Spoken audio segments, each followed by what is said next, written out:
Good morning and welcome back to Walking Through Scripture. Go ahead and grab your Bible, a notebook if you have one, and maybe a cup of coffee. We're going to continue our journey through Malachi today. So if you haven't already read Malachi 2:10 through 3:5, go ahead and hit that pause button. Read the passage first. I'll still be here, probably enjoying my coffee while I wait.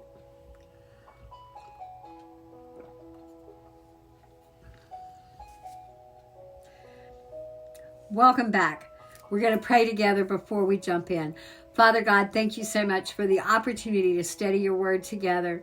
Father, I pray that you pour your spirit out on every person listening, watching today, or whenever they do, that they will receive exactly what you have for them from this passage and experience your peace in their lives today. In Jesus' name, amen. Okay, today's passage is probably best known for one sentence: God hates divorce.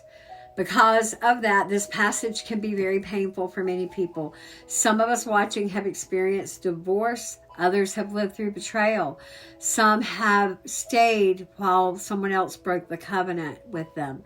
My goal today is not to condemn anyone or to minimize the pain that people have experienced is real.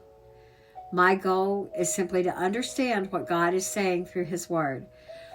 And I think, honestly, when we put this passage back in context, we discover that Malachi is talking about something much bigger than divorce.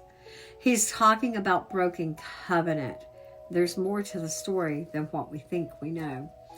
To understand Malachi, we have to look back and remember Israel's history.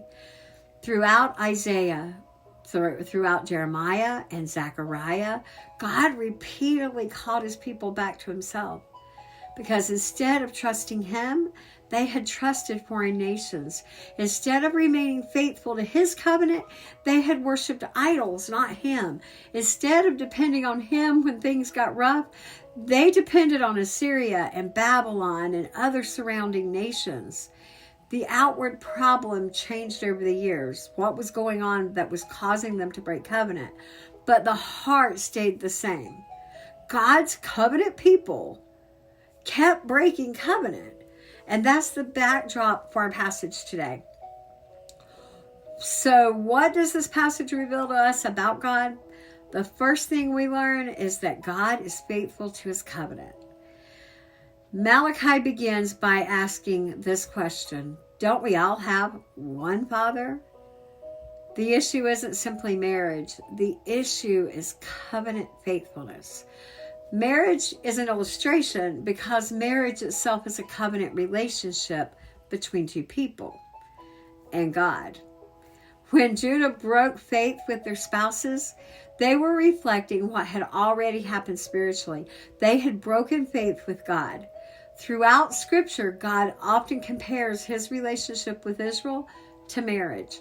So this passage isn't merely about husbands and wives. It's about a covenant people who have become spiritually unfaithful. Now that divorce passage, man, this isn't a fun one to teach for us, okay? But I really want us to look at something here that caught my attention. Everybody knows this verse. It says, God says He hates divorce. We've all heard it. And yes, we should take it very seriously because marriage matters, because covenant matters. But there's something I saw that I think often gets overlooked, because the very next statement condemns the one who covers his garment with violence, or as some translations render it, wrong or injustice. In other words, God isn't only concerned with the divorce. He is concerned with the betrayal, the treachery, the violence, the injustice that destroys covenant relationships. That is an example of domestic violence, guys. So rather than using this passage to shame people who have experienced divorce, we should hear God's heart in it. He hates everything that tears apart what He created to reflect His covenant love. That includes betrayal. That includes injustice. That includes violence. That includes covenant unfaithfulness in every form, no matter what it is. If it breaks covenant, it breaks His heart. So what does this teach us about people? It teaches us that people have a tendency to drift. The people even asked, where is the justice of God? where is the God of justice? My words came out backwards. Meanwhile, they're the ones breaking covenant. It's so much easier to question God's justice than to examine our own hearts. That's why repentance always begins with us.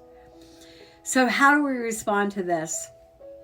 This is where chapter 3 changes everything, because God says, I'm sending my messenger. Many understood this to point to John the Baptist preparing the way. But then Malachi says something unexpected. The Lord is coming. Not first to judge the nations, but to purify his people. I love the image Malachi uses here. A refiner's fire. A refiner doesn't burn silver because he hates it. He heats it because he values it. The fire removes what doesn't belong. And that's what God does in our lives. His correction isn't proof that he's abandoned us. It's actually proof that he loves us enough to want to purify us and make us more like himself. His goal is restoration, and his goal is holiness. His goal is a people who worship him with sincere hearts. And as I studied this passage, one truth kept standing out to me. God doesn't confront his people because he wants to destroy them. No, he confronts them because he wants to restore them. When God pricks your heart over a sin, it's not just to judge, it's to bring restoration. The refiner's fire is not the end of the story. It's the beginning of restoration. So today, instead of asking, where is God, is the God of justice? Maybe the better question is, what is God refining in me? Because restoration always begins with repentance. Father God, thank you for your word. Thank you that our repentance brings restoration through you. Thank you that you want a relationship with us. Teach us to walk in that. In Jesus' name, amen. Thank you for joining me for walking through scripture today. If this study's encouraged you, I'd love for you to leave a comment sharing what stood out to you. If you have a question, ask. I will get back to you. Be sure to hit subscribe, share this study so others can join us as we continue to walk through God's word together. Until next time, know the word, live the word, and make disciples.